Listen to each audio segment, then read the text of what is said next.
Bien, entonces buenas tardes y les decía que vamos a comenzar en esta ocasión a partir de la página 193, que se trata de abordar la búsqueda del fundamento de la actividad humana, que es lo que aquí tenemos. Entonces lo que vamos a tratar de entender es cuál es la base de la actividad humana o qué es lo que podremos encontrar precisamente en esta actividad humana. Y lo primero es que necesitamos nosotros situarnos, ¿no? Necesitamos estar como muy conscientes de en dónde estamos colocados. Y por ello, lo primero en lo que se va a centrar Florensky es en la cuestión de la cultura. Entonces, en la actividad humana, Florensky va a contemplar ante todo la cultura, ¿no? Como, digamos, la manifestación más plena de la actividad humana. Y en el fondo mismo de esta cultura detecta que lo que la sostiene es el culto. El culto, en este sentido, sería la raíz o la base de lo que después se manifiesta precisamente como cultura, digamos como la base central de las actividades del hombre. Y para hacerlo, digamos, para desarrollar el contenido mismo de la actividad humana, lo que va a hacer Florensky es hacerlo de arriba hacia abajo. O sea, ¿qué quiere decir? Que no vamos a empezar, digamos, por lo celeste, sino que vamos a empezar por lo terrestre, ¿no? Que es, digamos, lo que ocurre en este nivel de abajo hacia arriba. Y entonces, lo primero que detecta Florensky es que el culto, que precisamente está en la base de la cultura, se manifiesta a través del empleo de herramientas. O sea, la actividad humana está basada en este sentido en herramientas. Y estas herramientas forman una unidad concreta. O sea, se manifiestan, digamos, de manera integral. Por ello, va a identificar Florensky que dependiendo del tipo de actividad que se desarrolla, será el tipo de herramientas que se emplean. Por ejemplo, para un jardinero no son las mismas herramientas las que le son útiles, por ejemplo, que para un panadero, ¿no? Las herramientas cambian diferente. Entonces, él va a considerar que cada actividad humana, en este sentido, se va a determinar por las herramientas particulares que utiliza. Entonces, dice Florensky, bueno, en este sentido, ¿qué es lo que podemos entender por cultura? Producción humana de herramientas.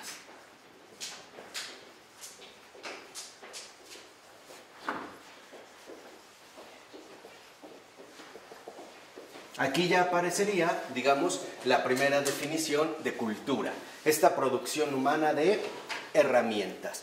Si es así, digamos, entonces, esta producción humana de herramientas, esta construcción, nos lleva precisamente a darnos cuenta de dos aspectos centrales. Primero, esta producción humana de herramientas precisamente también manifiesta la creatividad humana, ¿no? La manera en la que los hombres se las ingenian para poder desarrollar, digamos, su labor, ¿no? Su condición en particular. Entonces, esta producción humana, a su vez, nos lleva a tomar en cuenta la creatividad humana. Por ejemplo, cuando a veces al tomar algo muy caliente y no tenemos a la mano a lo mejor un guante especial, utilizamos un periódico o lo que encontremos, ¿no? Ahí se despierta en este sentido la creatividad. Pero lo fundamental es que para Florensky esta creatividad humana debe de mantener una relación sustancial. ¿Con qué se tiene que relacionar? Con el espíritu viviente de su creador. O sea, la creatividad humana debe de estar vinculada fundamentalmente con el creador de todas las cosas. ¿Para qué? Para que entonces entendamos cuál es nuestro propósito.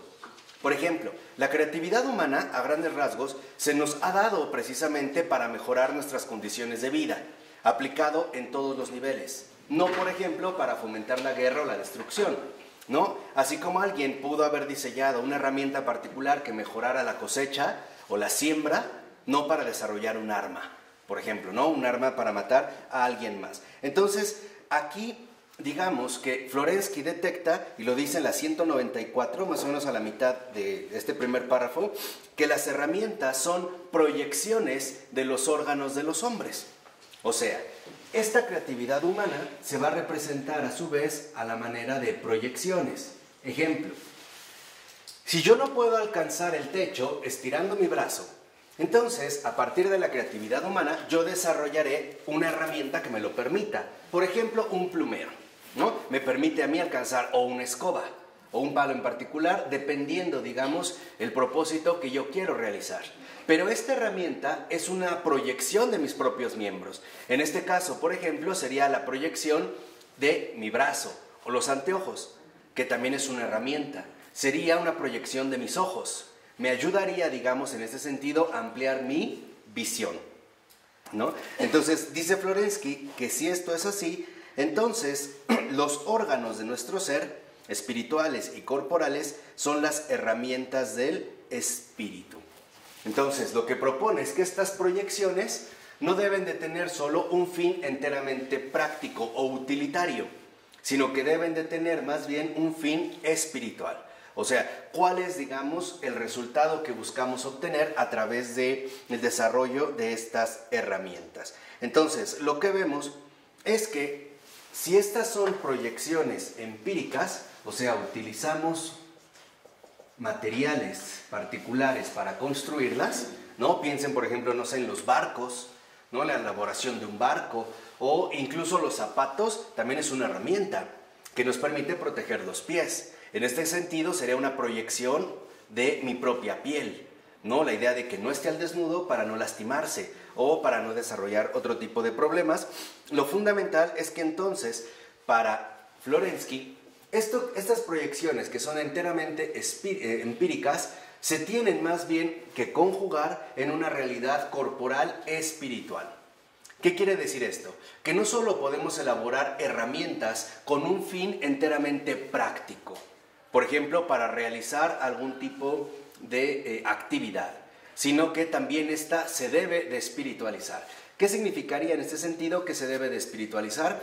Que debe de ser empleada con vistas a la obtención de un bien mayor, ¿no? Por ejemplo, si yo tomo un cuchillo para cortar determinada vegetación y permitirme así recoger la cosecha, está bien. No es este cuchillo, por ejemplo, para cortarle la garganta a otro ser humano.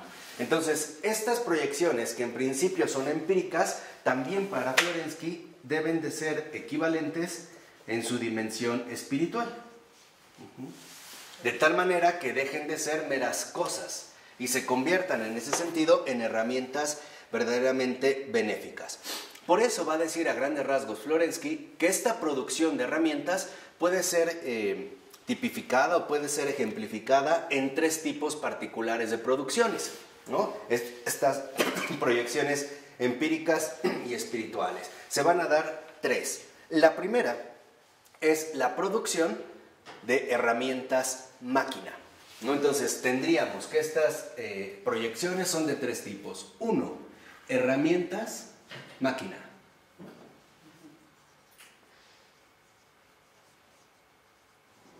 Dos, herramientas, ¿qué le dice? Nociones, ¿no? Que sería, digamos, los que llama aquí él como conceptos, los términos. Y por último vendrán los sacra. Entonces tenemos herramientas máquina, herramientas intelectuales y tendríamos nosotros herramientas espirituales.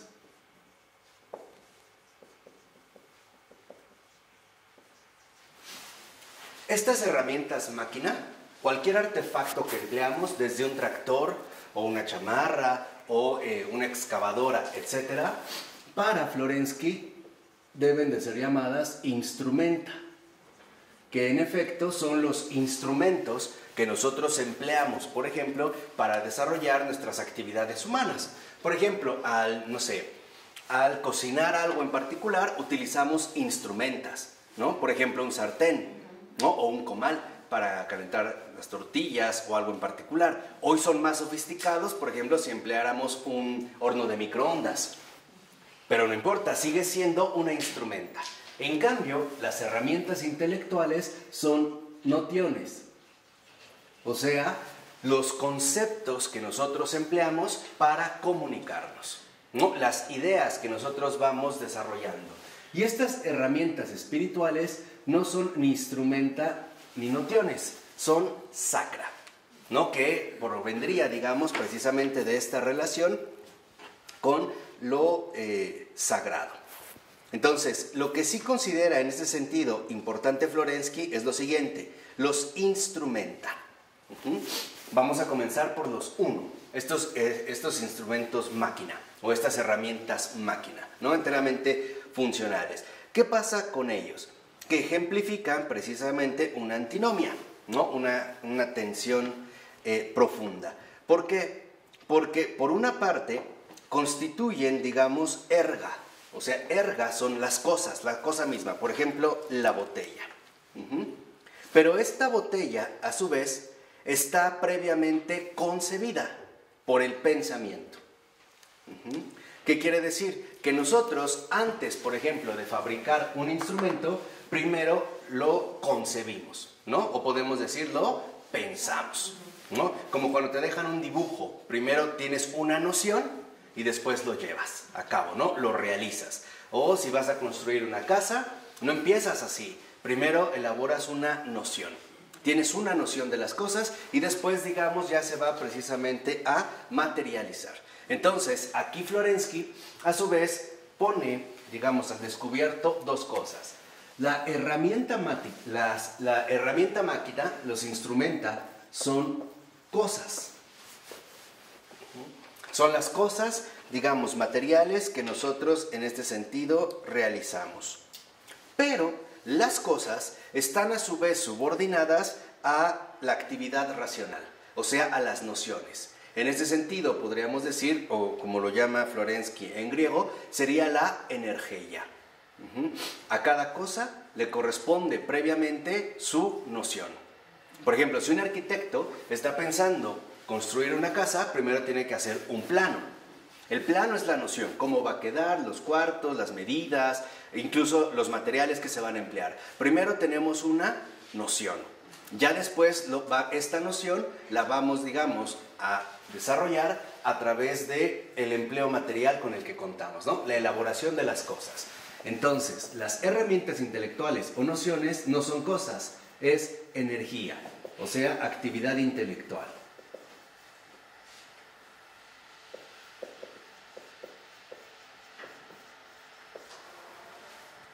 Aquí es el primer punto que para Florensky da una idea fundamental de la cultura. Para que nosotros realmente desarrollemos de manera adecuada nuestra actividad humana, o sea, la producción de cultura, necesitamos tener nociones precisas acerca de lo que vamos a realizar. O sea, necesitaríamos nosotros tener una actividad intelectual adecuada para saber en ese sentido qué es justamente lo que nosotros tenemos que realizar. O sea, tenemos que pensar bien, ¿no? ¿Para qué? Para que a partir de esta actividad intelectual bien ejecutada, las cosas resultantes sean cosas benéficas, ¿no? En este sentido también sean cosas efectivas. Entonces, lo que considera aquí Florensky es que muchas veces podemos correr el riesgo de una disociación, o sea, de separarlo. Lo dice, por ejemplo, en la 195, más o menos unos 6-7 renglones antes de que acabe el párrafo mayor. Dice: la creación del espíritu se disocia en la producción de cosas, cuyo sentido no es evidente, y en producción de sentidos, es decir, de puras actividades de la razón, cuya realidad, su entrada en la naturaleza, no resulta evidente. Es necesario demostrar tanto el sentido racional de las cosas como la materialización de los significados. Entonces, aunque aquí Florensky utiliza ya un lenguaje filosófico, a lo que se refiere es que esta energía, en tanto actividad intelectual, lo que nos va a poder ofrecer es un sentido, mientras que las cosas ya sería el proceso mismo de materialización. ¿Qué quiere decir? Que no solo nos podemos mover en el ámbito enteramente intelectual, o sea, por ejemplo, viviendo de puras nociones o ideas, sin apelar a la realidad material concreta de la cual nosotros vamos a partir. Por ejemplo, un caso sencillo. Yo puedo quizá tener la noción de un auto extraordinario, Pero ¿qué pasa si no tengo el dinero para comprarlo? Si no tengo lo material. O sea, empezaría yo precisamente a dividirlo. Entonces, me podría volver en un mero racionalista vacío que solo trata de manejarse en base a nociones, o en un puro materialista que no toma en cuenta también el peso que tiene, por ejemplo, la actividad intelectual.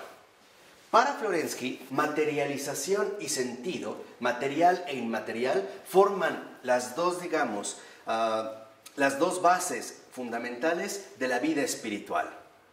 ¿Qué quiere decir esto? Porque esto es de verdad muy fundamental, porque nos da claves para entender el trastorno de nuestra cultura, que de hecho también es uno de los aspectos que va a denunciar.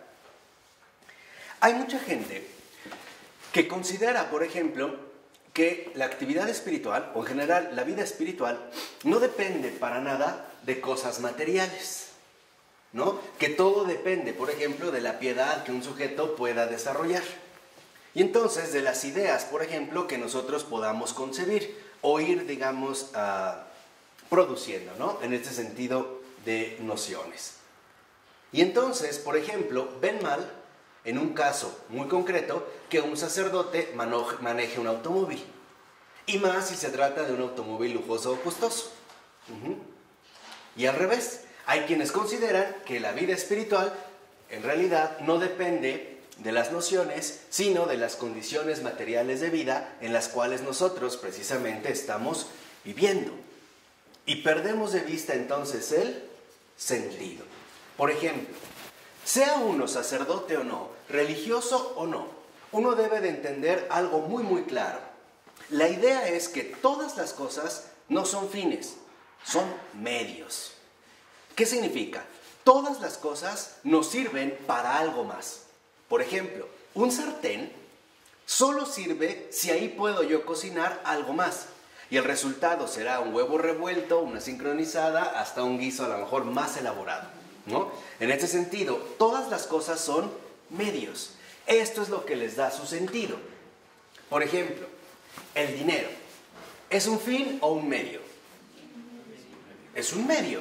Es un medio para otras cosas, ¿no? Cuando nosotros transformamos las cosas en fines, entonces perdemos de vista precisamente su sentido y empezaremos a extraviarnos por caminos profundamente equivocados. Entonces, aquí, digamos, si nosotros subimos un poquito el tono, lo que podemos entender es que la vida espiritual toma muy en cuenta nuestra realidad concreta. O sea, nuestras condiciones materiales en las cuales también nosotros vivimos. Por ejemplo, para experimentar el amor de Dios como tal, hay que llevar un proceso de vida. Si alguien nada más me da una noción, por ejemplo, es que Dios es bueno o Dios te ama, pero no me indica bien en qué condiciones materiales concretas este amor se va a manifestar, entonces, por ejemplo, hablar del amor de Dios no sería más que hablar de una noción, sería una mera ¿qué? Idea. Y ya. Entonces, ¿me pueden decir que Dios me ama? Sí, está bien, como noción suena bien, pero es eso, solo una noción. En cambio, por ejemplo, para experimentar el amor de Dios, primero tendríamos que entender en qué partes de mi vida concreta Él va a actuar. Por ejemplo, sanando mis heridas, que todos tenemos. Ahí es cuando empezamos a ver la dinámica realmente espiritual, donde interviene lo intelectual, sí, lo inmaterial, sí, pero también se dirige de manera muy concreta a una realidad, en este caso, material. ¿Vamos? Entonces, lo que vemos es que la misma razón humana, tal parece que no logra finalmente como conjugar de manera plena estas dos exigencias, tanto lo material, su realidad inmaterial con la realidad inmaterial a la que se dirige. Entonces, aquí tenemos ya una clave fundamental de comprensión. Todo lo que ha sido creado, todo es de naturaleza complementaria. Vamos a tratar de explicar esto un poquito más.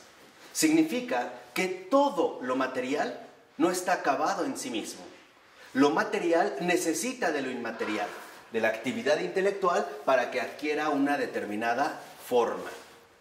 Y al revés, si no hubiera algo material, nuestra actividad intelectual, nuestras nociones, no se podrían concretizar plenamente. Por ejemplo, yo puedo formarme una idea extraordinaria del matrimonio, pero para que esta idea se cumpla, necesito una mujer. ¿Estamos de acuerdo? Necesito algo material, o sea, necesito en este sentido algo concreto. Entonces, lo que vemos es que la creación, también, por decirlo así, es un programa de cooperación, de complementación. La vida espiritual es la complementación ordenada de lo material y lo inmaterial. Ambas cosas, en este sentido, son muy importantes. Por eso nosotros vemos, por ejemplo, cómo, en este sentido, esta complementación es fundamental para que entendamos las bases principales de los designios divinos. Un gran escultor, por ejemplo Miguel Ángel, necesitaba una piedra para poder llevar a cabo su labor arquitectónica. Si no, se hubiera quedado en meras ¿qué? Ideas. Y al revés, si solo hubiera materia pero no hay ideas, entonces lo material no trasciende. Así que nosotros debemos entender cómo entre las cosas y la actividad intelectual, entre las ideas y las cosas, hay una vinculación de colaboración.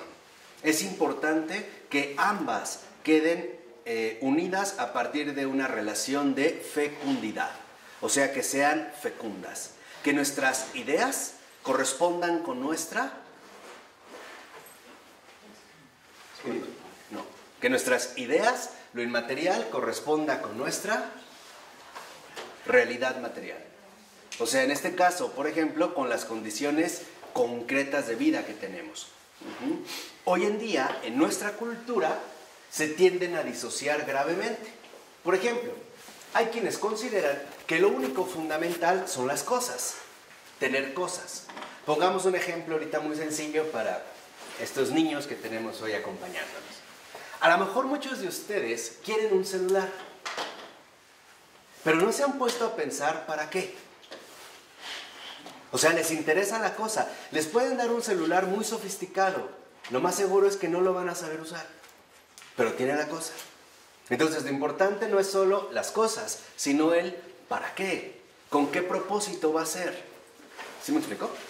Puede ser que nosotros queramos las cosas por imitación, nada más porque vi que alguien lo tiene. Entonces, si él lo tiene, yo también. O por un comercial, o por la publicidad que ejerce mucha presión en nosotros. Pero lo que no podemos disociar son las cosas y las ideas.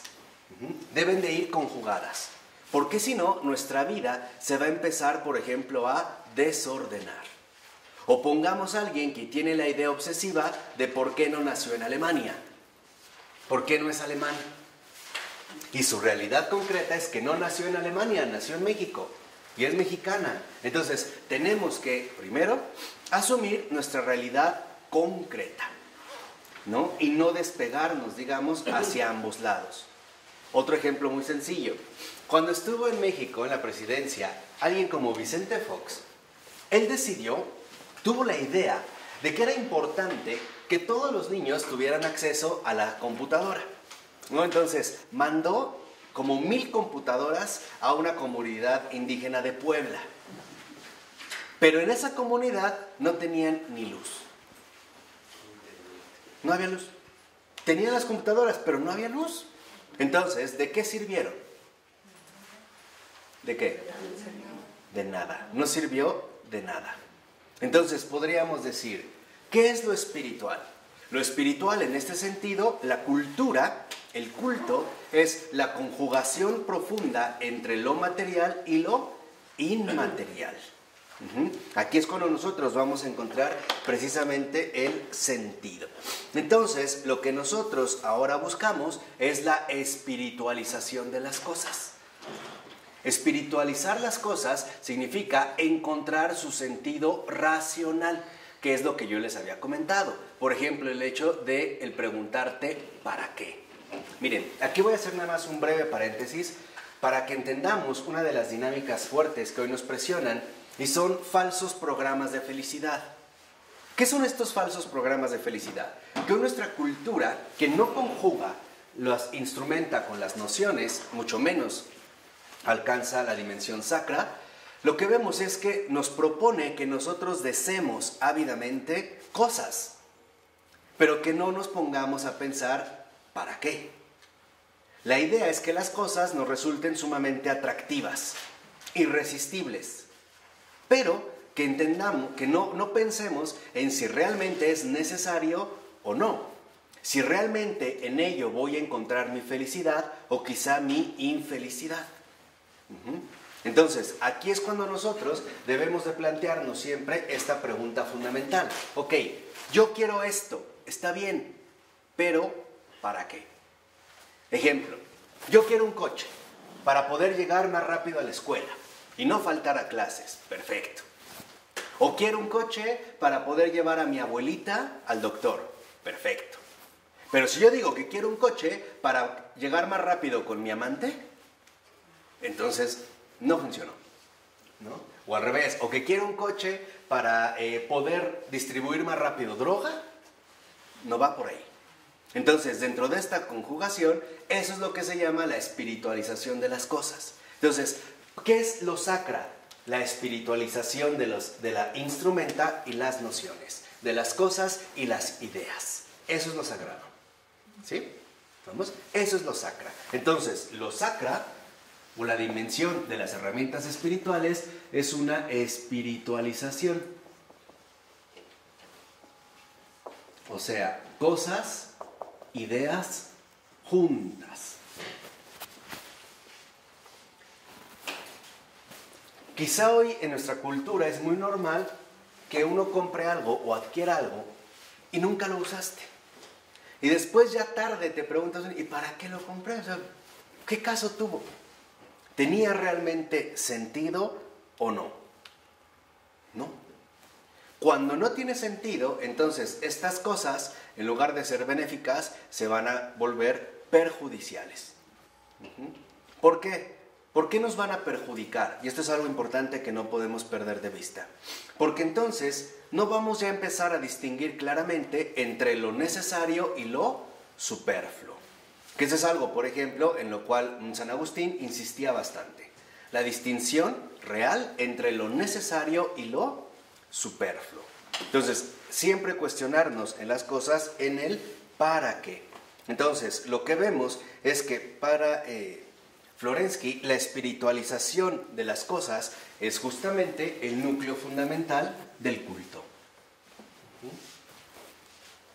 Y aquí Florensky da un paso más al decirnos lo siguiente. El culto es equilibrio, no desequilibrio. El culto, en cuanto tal, es equilibrio. Ahí es el equilibrio fundamental entre lo material y lo inmaterial, sin que una cosa necesariamente perjudique a otra. Hay quienes viven de puras ideas y siempre están frustrados porque no las aterrizan. Y hay quienes viven en puro materialismo. Igual, su vida pierde sentido porque no hay un para qué, no hay un propósito, no hay en este sentido una finalidad concreta. ¿Vamos? Entonces, en la 197, en el segundo párrafo, dice: se trata del equilibrio mismo del espíritu humano y de su actividad creadora. Y este equilibrio solo se puede apoyar sobre una antinomia viviente, es decir, una actividad con estas características. Ha de tener relación con el mundo de las cosas, con un cuerpo, y con el mundo del sentido, de la palabra y de los significados. Su corporalidad tiene que presentarse ante la consideración de la conciencia como un sentido encarnado, y su obra principal es la manifestación o encarnación de la idea. Y por eso, su producción ha de ser la materia iluminada, la sustancia material transfigurada, plenamente impregnada de sentido en sí misma. Entonces, el culto, en este sentido, como equilibrio, nos lleva precisamente a equilibrar la interacción entre el cielo y la tierra. ¿Qué es esto de la interacción entre el cielo y la tierra? La santificación de las cosas. O podríamos decirlo así, la manera en la cual la gracia se involucra con la realidad humana. Entonces, la cultura, en cuanto tal, está llamada más bien a dirigirse a la santidad y no en este sentido a la destrucción, o vamos a decirlo así, a la disociación. Entonces, el culto que nosotros habíamos visto anteriormente como equilibrio es divinización.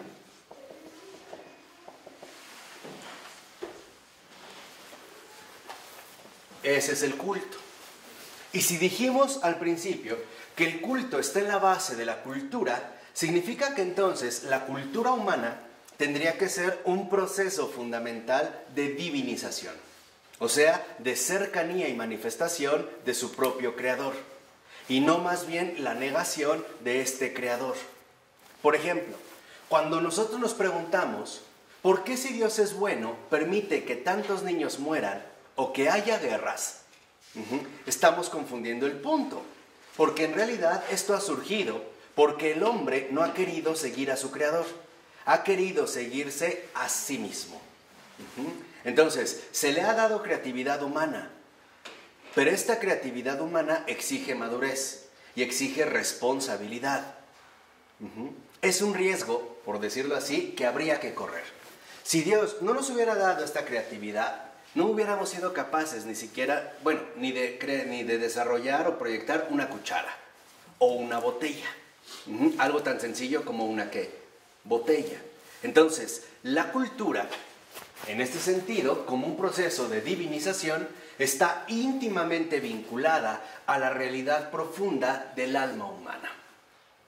O sea, nuestra actividad creativa, nuestra actividad creadora, que nos ha sido dada por nuestro Creador, está llamada a seguir los pasos de Él. ¿Qué quiere decir? Que todas nuestras potencias son buenas y por lo tanto deben de ser empleadas ¿para qué? Para el bien, ¿no? Y sobre todo pensando siempre en el bien de los demás. Un ejemplo, ha habido grandes químicos, farmacólogos, que han desarrollado curas extraordinarias a diversas enfermedades, así como ha habido mentes brillantes, pervertidas, que han desarrollado infernales drogas. O piensa en una mano. Con una mano tú puedes acariciar, consolar, apoyar, pero también puedes cachetear, golpear y agredir, e incluso insultar, ¿no? ¿De qué va a depender en último término? De nuestra propia comunión con Dios. Vamos a decirlo brevemente, y eso es algo que al mundo moderno le choca escuchar, pero que es la verdad. Una cultura que no sigue a Dios se extravía y terminará siendo entonces un nudo de víboras, donde unos se muerden ¿qué? A otros. Donde en efecto, y eso lo veremos ya en su momento pronto con René Girard, donde cada vez se perfeccionan los medios para matarnos mutuamente, unos a otros. En cambio, una cultura que realmente está orientada o guiada a su propio creador es una cultura floreciente. Es una cultura también llena de aportaciones que van a beneficiar a la humanidad entera. ¿De acuerdo? Por ello, por ejemplo, entendemos, y es lo que algunos intelectuales están sosteniendo de manera contemporánea, que no olvidemos que los grandes avances de la civilización occidental vienen del cristianismo. En esta cultura orientada precisamente hacia su creador. Por ejemplo, la fundación de las universidades, de las escuelas, de los libros, de las artes, del canto. Piensen en los cantos gregorianos, a partir de los salmos. O sea, ¿qué es lo que tiene que reflejar la cultura en este sentido, no? Si es divinización, entonces su equivalente en cultura debería de ser grandeza del espíritu humano. Grandeza de espíritu.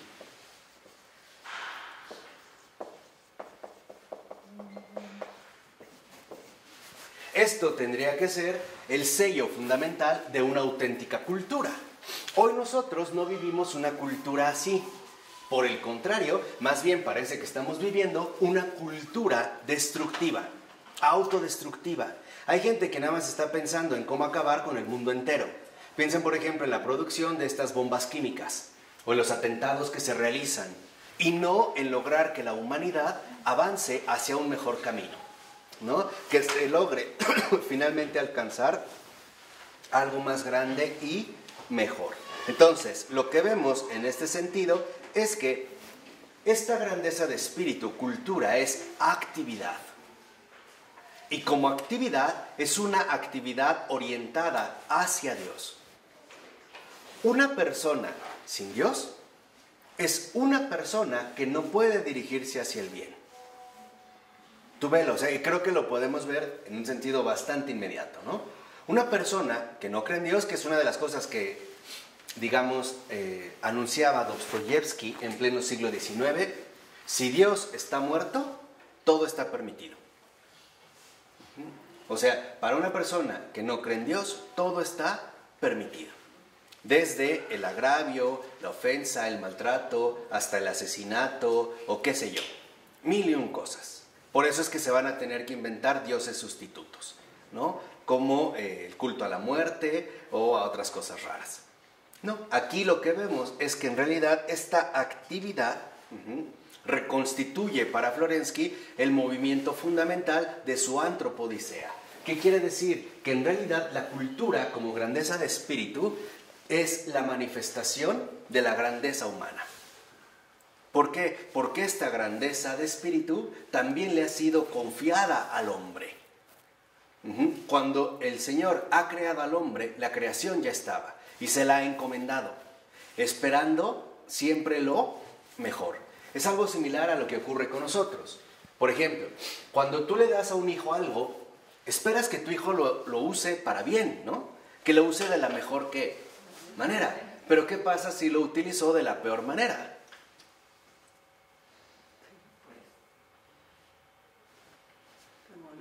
Ahí es donde vienen las molestias o las quejas o algo así. Pero de fondo lo que entendemos es que esto se realizó precisamente para que el hombre se desarrollara como lo que es. En ese sentido, una manifestación del Creador. O sea, que nosotros realmente mostremos la imagen y la semejanza del Creador ya aquí en la tierra. Esto sería justamente la cultura, ¿no? Por eso vemos cómo en efecto el cristianismo, más que una doctrina, funcionó como una verdadera revolución cultural. ¿Por qué? Porque ponía en la raíz, ¿no?, actitudes humanas que no eran plenamente conocidas y además aceptadas, ¿no? Venía a promover entonces una renovación profunda, ¿no? Una renovación profunda del mundo entero. Y eso es lo que se espera de una cultura, porque divinización y grandeza de espíritu nos lleva a una auténtica renovación profunda. Una renovación profunda del mundo entero. Esto es precisamente lo que, de una o de otra manera, estamos llamados a promover. Esta renovación profunda. O sea, ¿qué tanto nosotros somos constructores de cultura? O más bien somos destructores de la cultura que de hecho ya tenemos. O que en este sentido hemos nosotros heredado. Por ello, va a considerar que esta renovación profunda del mundo entero constituye a su vez una actividad integradora.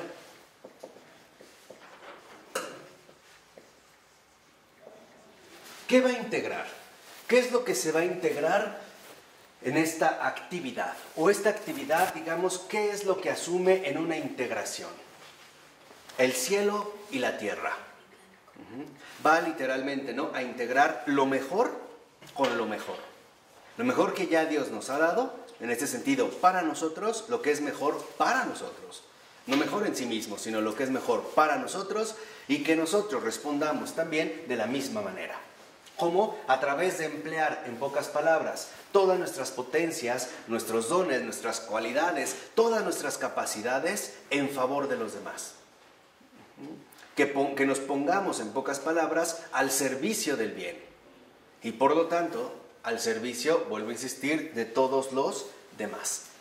Por ello, Florensky va a insistir que esta actividad integradora ha estado más o menos manifestada en la cuestión del arte. Lo va a tomar como un referente. Va a decir, bueno, el arte justamente, entendido en este sentido, es aquello que busca, ¿no?, revelarnos algo mejor. Aspectos que a lo mejor no habíamos detectado, o bien aspectos que quizá no habíamos puesto la atención necesaria. Dice en la 198, al iniciar el punto 2, en el segundo, desde el primer renglón, Florensky señala que el analogado más cercano de esta actividad integradora de la razón podría ser la actividad artística. En el arte, en efecto, se une el lado práctico, la razón encuentra en él la encarnación de sus pensamientos con el lado teórico, el significado del que está dotada la actividad artística. Entonces, lo que vemos es que esta actividad integradora es teoría y praxis.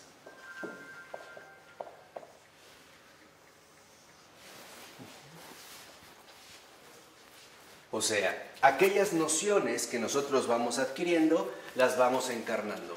Y por lo tanto, las vamos llevando a su auténtica realización.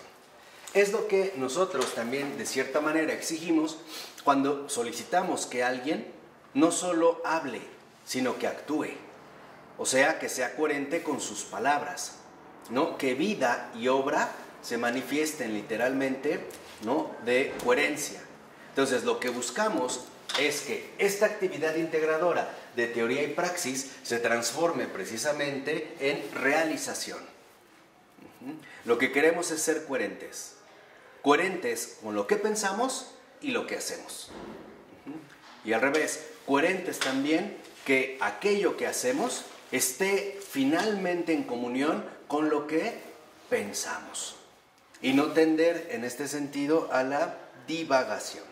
Entonces dice como 4 renglones abajo, en la obra de arte, como en los demás ámbitos simbólicos estudiados por Florensky, se descubre la riqueza antinómica de los dos aspectos que constituyen el símbolo como idea materializada, el ergon material y la energía del espíritu.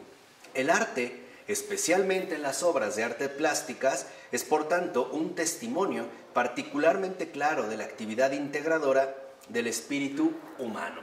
O sea, lo que buscamos integrar finalmente es nuestra energía y nuestra materialidad, ¿no? O sea, lo visible con lo invisible, las cosas con las ideas, que seamos en este sentido íntegros. ¿Por qué? Porque esta actividad integradora, o sea, coherencia y comunión entre teoría y praxis, precisamente lo que nos va a aportar es integridad.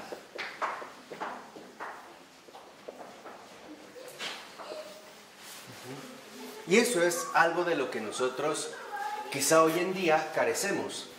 ¿Por qué? Porque vivimos una cultura que en efecto promueve justo lo contrario. No hagas lo que piensas, no pienses lo que haces. ¿No? Entonces nosotros lo que tratamos de recuperar es esta actividad integradora o cultura que en efecto no es otra cosa más que integridad. Es esta integridad la que Florensky descubre, por ejemplo, manifestada quizá de manera más tajante en la obra de arte.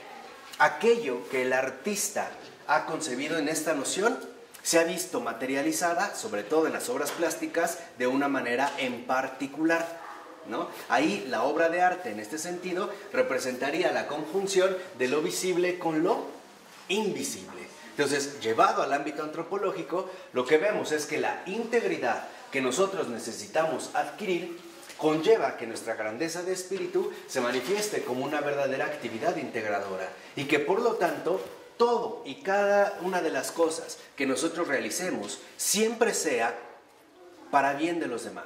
Siempre sea en vistas de los demás. El cristiano no vive para sí mismo, jamás. El cristiano que cree que vive para sí mismo y la salvación de su alma no es cristiano. Es otra cosa en ese sentido menos cristiano. ¿Por qué? Porque lo que queremos es precisamente coherencia y además de la coherencia la comunión. Que se ponga entonces al servicio de lo mejor. Por ejemplo, en los santos vemos cómo sus pensamientos, sus obras han sido para beneficio de todos. Al menos puede ser que en algunos casos sea consolatorio saber que alguien atravesó algo en particular muy similar a lo que yo vivo y que pudo salir. O también un fortalecimiento de carácter. O simple y sencillamente funcionar como un modelo adecuado en un mundo tan oscuro. ¿No? Piense, por ejemplo, no sé, en Teresa de Calcuta. ¿No? Se ve esta coherencia profunda. Entonces, lo que vemos es en la 199, al iniciar el segundo renglón, el párrafo, que el arte pretende la espiritualización de la materia. Por ejemplo, en el arte, pongamos en una escultura de Miguel Ángel, no sé, la Piedad, por tener ahorita como más presente. Si uno ve esta escultura, lo que vemos no es mármol, ya no. E incluso el mármol parece adquirir, ¿no?, una realidad distinta. El mármol, que es tan pesado, parece, por ejemplo, en esta escultura algo ligero e incluso como muy maleable por todo por ejemplo, el borde del manto de la Virgen, ¿no?, el velo que lo cubre, que es impresionante, ¿no?, la plasticidad que le da. Nosotros vemos cómo la materia adquiere otra dimensión, ya está espiritualizada, incluso al grado de que, por ejemplo, si uno pone atención, veremos cómo la Virgen tiene los ojos cerrados, pero es sumamente expresiva, parece estar como en oración. Y el cuerpo de Cristo, que recién ha sido bajado de la cruz y entregado a los brazos de la Madre, realmente es un cuerpo de muerto, o sea, es un cadáver, pesa, ¿no? Y se ve hasta en los pliegues, por ejemplo, aquí, que se levanta, está vencido. Y es una sola pieza de mármol, vamos a decirlo así, es en este caso una sola piedra, ¿no? Entonces, aquí nosotros ya podríamos entender cómo lo fundamental del arte es el grado de espiritualización que nos va a transmitir, que es aquello literalmente que en este sentido nos va a transmitir. Y a esta espiritualización de la materia se le llama teurgia. Entonces, esta integridad, teoría y praxis, o sea, espiritualización de la materia,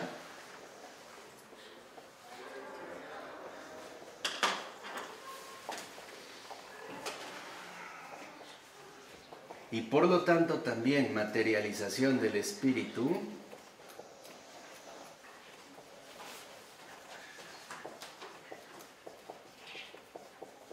es igual a lo que se llama teurgia.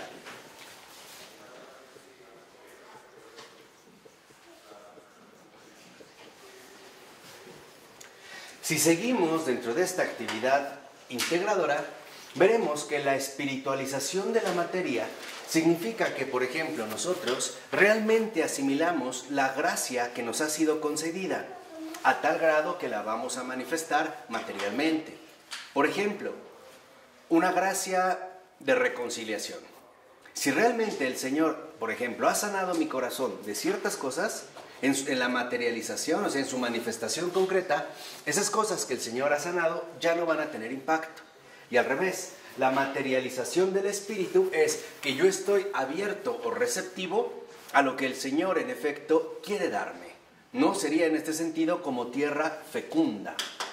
Por ejemplo, la tierra tiene que recibir a la semilla, ¿no?, para que se lleve a cabo, digamos, este proceso de fecundación. Pero la tierra está abierta. No se limita a ver si esta semilla es grande o pequeña, no. Lo que en este caso importa es la disponibilidad.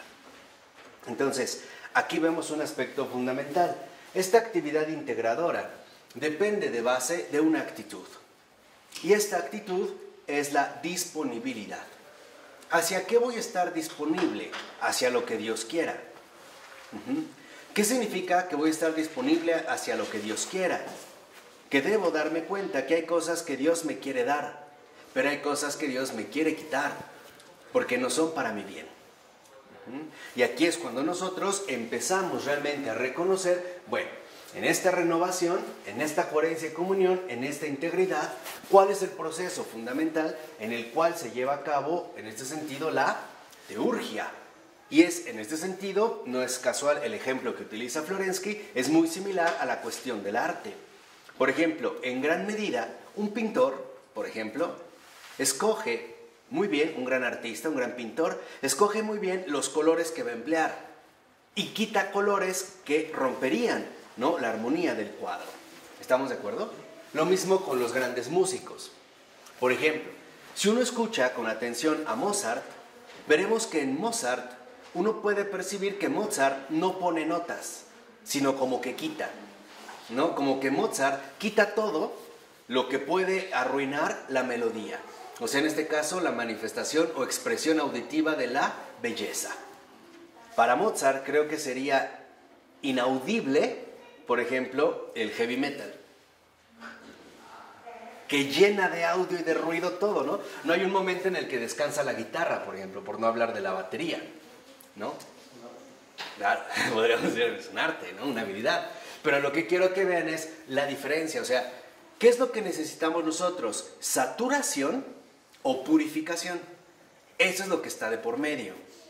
Por ejemplo, muchas veces, para que nosotros ordenemos bien la casa, tenemos que quitar cosas, ¿no? Cuando la casa se llena de cosas, se pierde, ¿no? Ya no encaja. Entonces, nosotros necesitamos también purificación. La purificación nos lleva a quitar lo que no ha sido necesario, o lo que en realidad ya no es necesario, para poder seguir viviendo en esta integridad, tanto interior como ¿qué? Como exterior, que es lo que nosotros hemos estado viendo desde el principio. Ahí estaríamos viendo, por lo tanto, las bases principales de la cultura, que es lo que les dije, la distinción clara entre lo necesario y lo superfluo, ¿no? Lo que en este sentido resultaría irrelevante. Entonces, lo importante es que nosotros nos demos cuenta cómo es fundamental, más que poner, en el caso de la vida espiritual, se trata de quitar, darle mayor margen a la obra de la gracia. Dejar que el espíritu, como él es, sea enteramente libre. Entonces, podríamos decir, ¿en qué consistiría la cultura como grandeza de espíritu? En una libertad libre, valga la redundancia, de obstáculos para realizar el bien.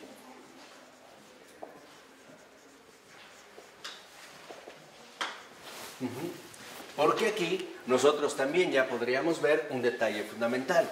¿Qué es el bien? El bien es la intervención de Dios en el mundo. Ese es el bien. Nosotros podemos hacer muchas cosas buenas, pero el bien no. Porque esto es algo que va a venir directamente de Él. Entonces, lo que queremos como grandeza de espíritu es libertad, ¿no? Libertad, estar libre, ¿no? Vivir libre de obstáculos para realizar el bien. Vayámonos a ejemplos muy concretos. ¿Cuántas veces no se ha dado que yo tengo la capacidad de ayudar a alguien más y no lo hago, por ejemplo, por mi avaricia, o por mi ambición, o mi resentimiento, o simple y sencillamente mis prejuicios? Aquí hay algo que debemos entender. Cuando alguien nos pide algo, es Dios quien nos está pidiendo, ¿eh? Por eso el Señor nos decía, a todo el que te pida, ¿qué? Dale. Aquí es donde vemos nosotros dónde están entonces a lo mejor estos obstáculos que a nosotros nos van desviando poco a poco de la realización del bien. O sea, de que no logremos realmente, ¿no?, vivir ya aquí en la tierra esta teurgia. Que la teurgia en este sentido es la dinámica de lo humano y lo divino. Entiéndanlo dentro de esta manera. Por ello, hay dos criterios fundamentales: querer y poder. Si tú quieres, pero no puedes, está bien, eres humilde. Pero si puedes y no quieres, eres malvado. Ahí ya hay algo torcido. Porque este poder y no querer no es más que sinónimo claro de un capricho. Y por lo tanto, sinónimo claro de un orgullo. ¿Estamos? ¿Vamos? Entonces, en esta dinámica, precisamente lo que vemos es que vemos cómo la teurgia, esta dinámica de lo humano y lo divino, nos lleva a una manifestación. ¿Qué se va a manifestar? Pues la presencia de Dios en el mundo. Y es lo que dice Florensky en los 3 últimos renglones de esta 199. Dice, la teurgia es la concepción religiosa del mundo, encarnada en un estilo integral de vida, impregnando de sentido todas sus manifestaciones. Entonces, veamos, quedémonos con dos cosas de la teurgia, que lo vuelvo a repetir aquí. ¿Qué ocurre con la teurgia? Primero, es una concepción religiosa del mundo.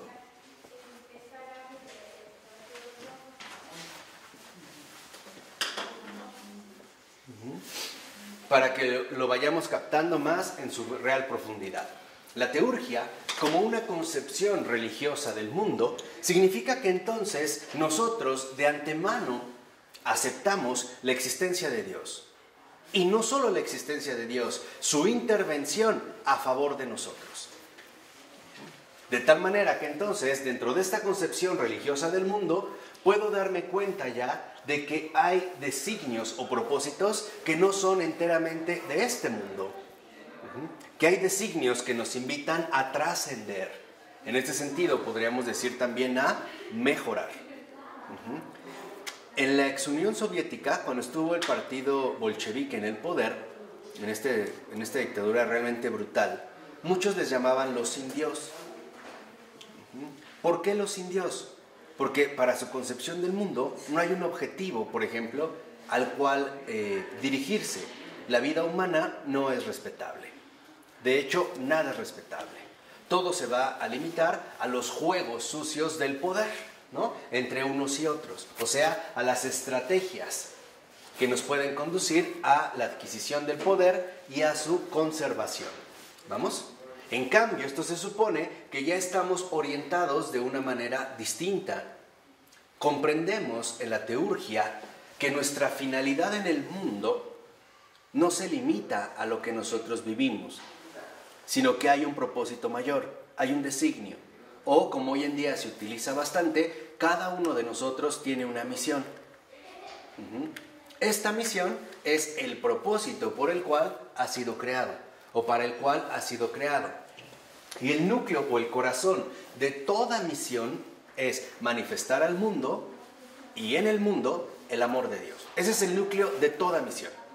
Esto se puede dar de muchas maneras. Por ejemplo, si el corazón mismo de toda misión es manifestar al mundo y en el mundo el amor de Dios, se puede dar de diversas maneras. No solo lo podemos limitar a nuestros propios criterios. Básicamente hay dos, maneras suaves y maneras duras. La manera suave, por ejemplo, es a través de una consolación muy concreta, ¿no? El dar una palabra de aliento, un abrazo de cariño, etc. Pero también hay modos severos, que están íntimamente vinculados con el amor de Dios. Por ejemplo, una corrección o una llamada de atención. Incluso a veces, como los padres lo hacen con los niños, una nalgada, ¿no? O una tunda, o una zurra, o como le quieran llamar. ¿Por qué? Porque en realidad esta corrección tiene como finalidad que no se desvíe del bien. Y también es una manera, por ejemplo, de manifestación de este amor. Entonces, en esta dinámica, además, lo que vemos es que esta concepción religiosa del mundo implica un estilo integral de vida.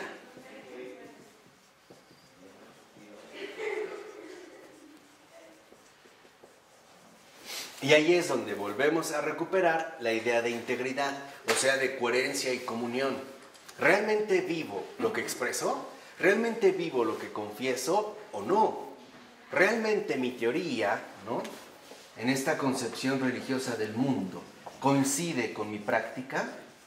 ¿Cuántas veces los reclamos fundamentales a la iglesia, no es a la iglesia en sí, es a los que nos decimos miembros de la iglesia? ¿Cómo es que mi mamá muy religiosa rezaba no sé qué, pero hacia esto y esto y esto y el otro? Porque no solo va hacia los sacerdotes, especialmente va hacia los laicos y a los familiares más conocidos, ¿no? O sea, aquí lo que vemos es que entonces la teurgia involucra el aspecto teórico como una concepción religiosa del mundo que se va a ver encarnado de manera real en un estilo integral de vida. Cuando estos dos factores se conjugan, aparece entonces el qué. Y a eso también se le va a llamar testimonio. Que ahí es donde nosotros fallamos. Por ejemplo, aquí esto es nada más para ustedes. ¿Qué idea, qué concepción tienen de Jesús? ¿Quién es? ¿Cómo es? Y si yo me digo, por ejemplo, cristiano, ¿realmente soy fiel a las huellas del Señor o no? O sea, ¿soy realmente imitación? ¿Soy de Él? Porque el cristiano es de Cristo. Lo que está haciendo es dejamos, ¿no?, un sello de apropiación, soy de Cristo. O más bien seré anticristo. Este es el planteamiento fundamental que todos y cada uno nos tenemos que realizar. Primero, ¿cuál es esta concepción religiosa del mundo en general? ¿Cuál es, por ejemplo, lo que les dije, el propósito de esta creación entera? ¿Es algo así fortuito? ¿No tiene una dirección? ¿Va así como a la deriva, sin orden? ¿O realmente hay una sabiduría que nos va conduciendo por un camino extraordinario, aunque por el momento todo esté en remodelación? Que es lo que les decía, que es como una casa, ¿no? Cuando una casa se remodela está horrible, pero al final ¿cómo queda? Y esto realmente nosotros lo conjugamos con un estilo integral de vida, ¿o no? Porque estos dos, en la teurgia, entonces aparecerá precisamente como testimonio. Por eso yo ya les había insistido en varias ocasiones que uno de los problemas que tenemos como católicos es la falta de integridad, la falta de cohesión. Una, porque ni siquiera tenemos bien establecida una concepción religiosa del mundo. Ni siquiera. O sea, llegué aquí y bueno, estoy acá y pues, creo en Dios y pues, trato de hacer mis cosas y tal, pero ya. No trascendemos realmente de lo que vivimos. Y por lo tanto, no llegamos a cuajar, a asumir en compromiso, en conciencia, un estilo integral de vida. Por ello es que también, lo que yo les había dicho, hoy tenemos profundas, muy profundas dificultades para establecer la comunión. Porque tal parece que no convivimos en un mismo espíritu. Entonces puede ser que de repente se reúna un grupo de gente con una idea extraordinaria, ¿no? Como cristiano. Hay que ir a evangelizar, sí, pero no se pone a pensar realmente en las condiciones materiales concretas en las que se vive y sobre todo, si es eso lo que el Señor está pidiendo o no. Y uno de los signos claros de estas dificultades son discordias, desacuerdos, rupturas y lo peor de todo, las habladurías. El hablar mal de otro a sus espaldas. El empezar a hablar de otro a la espalda de otro. Este es el veneno que se empieza a correr. ¿Y por qué? Porque no hay comunión. Aquí se ve desde el centro, desde de fondo, cuál es realmente la integridad que cada uno de nosotros supuestamente posee. ¿Qué es, digamos, lo que realmente está transmitiendo? Entonces, es fundamental, por ejemplo, que nosotros tengamos un desarrollo intelectual. Es importante. Si ustedes lo ven, por ejemplo, los grandes padres de la iglesia, pues era gente también sumamente estudiosa, ¿o no? Era importante captar, a ver, ¿a qué me estoy enfrentando? ¿Qué es, digamos, la exigencia que aquí se presenta? ¿Qué es lo que hace realmente diferente al cristianismo de todo lo demás? ¿Realmente por qué soy cristiano? ¿Por qué estoy aquí, no? ¿Por qué estoy en esta iglesia? ¿O por qué estoy en contra de la iglesia? Planteárselo dentro de esta concepción religiosa del mundo, que a su vez va a implicar un estilo integral de vida. Por ejemplo, si dentro de mi concepción religiosa del mundo, Dios existe, pero no tiene nada que ver con mi vida. Entonces, por ejemplo, en mi vida misma, yo voy a hacer muchas cosas que terminarán dañándonos a todos. Por ejemplo, mentir, ofender, defraudar a los demás, agredirlos, destruirlos. Porque en eso están basadas precisamente mis ¿qué? ¿Sí o ya se perdieron? Mis ideas. Entonces, aguas con esto. Y aquí están viendo que nosotros tenemos que hacer un repaso. Según lo que pensemos, es lo que vivimos, ¿eh? No van disociadas. Todas y cada una de nuestras actividades, de nuestras acciones, tienen como correlato o como correspondencia una determinada idea. Y muchas de estas ideas ni siquiera fueron asumidas en conciencia. Nos fueron transmitidas por alguien más y nosotros no lo tragamos. Y lo asumimos en este sentido como una guía. Entonces, lo que tú vives es, digamos, la materialización de lo que tú piensas. Ahí está, digamos, ¿no? El signo claro de lo que está oculto en ti. Por eso es que el Señor pone al descubierto lo más íntimo de los corazones. O cuando el Señor dijo, por sus obras los conoceréis. Ahí está de fondo, digamos, lo que se va a representar como realmente cumplimiento de esta teurgia o bien negación de la teurgia. Negación de la teurgia precisamente como negación a que Dios intervenga en mi vida y por lo tanto en el mundo entero. Acuérdense lo que yo ya les comenté. Cada vez que un corazón humano deja que Dios intervenga en él, el mundo entero se verá beneficiado, de una o de otra manera. Y al revés. Cada vez que una persona no permite que Dios intervenga en su vida, muchas otras sufrirán literalmente esta negación. Esto no es otra cosa más que lo que conocemos como iniquidad. La iniquidad es la injusticia desproporcionada. Y eso es algo que todos padecemos. Por ejemplo, ¿por qué mi papá no aceptó a Dios en su corazón y me trató de esta manera? Entre muchas otras cosas. Por mencionar nada más un caso para que vean por dónde va el tiro, para que vean hacia dónde precisamente es que se refiere. Por eso vemos cómo aquí se habla de una renovación profunda del mundo entero, no solo de mi vida. A lo mejor en el intercambio luminoso de unas palabras con una persona desconocida en el momento justo. De ahí. Es como un arsenal, ¿no? Tener lo que se ofrece. Y tener ya lo que el otro requiere. Tenerlo ya, a la disposición. ¿No? Por ejemplo, a lo mejor alguien te llama y te dice, oye, quiero hablar contigo, ya estás preparado. O necesito esto, ya estás preparado. O requiero esto, ya estás. O tú qué opinas, y dar literalmente, ¿no?, el consejo acertado. Y para ello lo que necesitamos es estar en una verdadera comunión con la luz del mundo. O sea, en este caso, con Cristo. Si es que nos decimos cristianos, ¿no? Porque en ese sentido nos estamos dirigiendo precisamente a nosotros. A esto es a lo que también en este sentido entonces Florensky le llama la vida paradisiaca. ¿Qué era la teurgia? La vida paradisiaca. Era, digamos, el estado primigenio, el estado original de Adán y Eva. Ahí se vivía la teurgia. Hay una concepción religiosa del mundo. Y la concepción religiosa del mundo comienza por los principios. Hay un creador de todas las cosas. El mundo no es obra ni del azar, ni de la casualidad, ni de explosiones raras, ni proveniente de quién sabe qué cosas, ni de dimensiones paralelas donde los reptilianos están filtrando y pura tontería. No. En mi concepción religiosa del mundo el principio es básico. Hay un creador de todas las cosas. Por ahí voy a empezar. Y si hay un creador, esta creación la tengo que asumir, que contemplar a la luz del creador de él. No la puedo ver como algo enteramente que desligado. La tengo que ver a la luz del creador. Esto es contemplar también. Por ejemplo, ir en la calle y de repente ver un árbol, su forma peculiar en sus ramas, sus hojas, si son caídas o levantadas, y hacerte una pregunta muy simple.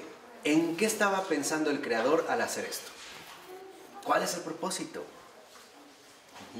Es tanto como cuando tú tienes curiosidad por algo en particular, a lo mejor, no sé, yo veo que Rafa hizo algo muy especial, me llama la atención y me acerco y le pregunto, oye, ¿cómo lo hiciste? O algo quedó muy rico y le pregunto, oye, ¿cómo lo hiciste? ¿Cómo lo preparaste? ¿No? La receta de un pescado por ahí horneado, ¿no? ¿Cómo lo hiciste? Me quiero enterar. Cuando nosotros despertamos esta curiosidad, el Señor va respondiendo. Porque es tanto como haberle preguntado, ¿cómo lo hiciste? ¿En qué estaba pensando? Por ejemplo, no sé, al crear estos como, que llaman camarones mariposa, ¿no? De colores pequeños. O la fauna marina, que es tan rara, ¿no? Tan extraña, tan exótica. ¿Qué estaba pensando para hacer esto, no? O los corales. O todo lo que ves en el cielo, en la tierra, en el agua. O sea, todo ello, ¿no? Hay como un acceso. Hay un acceso para recuperar nuevamente la concepción religiosa del mundo. Entonces, lo fundamental en esta concepción religiosa del mundo es que cualquier cosa creada nos remite al Creador. Ese es el puente directo. Cualquier cosa creada nos remite de inmediato ¿al qué? Al Creador. Aquí vamos creciendo, ¿no? Vamos avanzando. Y por lo tanto, a partir de ahí, entonces, veo cómo el estilo integral de vida consiste en no me voy a ajustar de inmediato al modo habitual en el que vivo, sino que voy a tratar nuevamente de comulgar, entrar en comunión con el creador de todas las cosas, porque yo también he sido creado y por lo tanto yo también tengo un determinado propósito, digamos precisamente a esta luz. Si nos vamos a la página 200, veremos cómo al iniciar en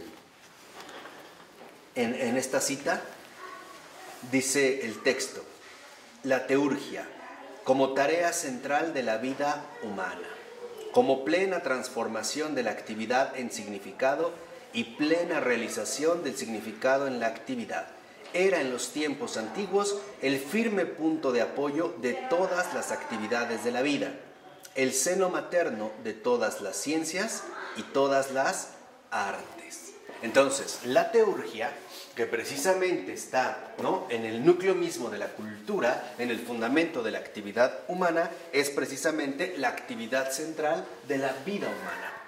¿Qué quiere decir? ¿Cuál es entonces el fundamento de la actividad humana? La teurgia. ¿Y a qué nos lleva la teurgia? A la renovación profunda del mundo entero. Esto es literalmente, ¿no?, los pasos que nosotros tratamos de seguir y tratamos de dar poco a poco.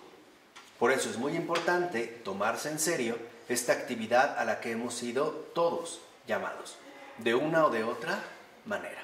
¿Ok? Bueno, vamos a dejarla hasta aquí. Un momento, ahorita continuamos. En nombre del Padre, del Hijo y del Espíritu Santo. Amén.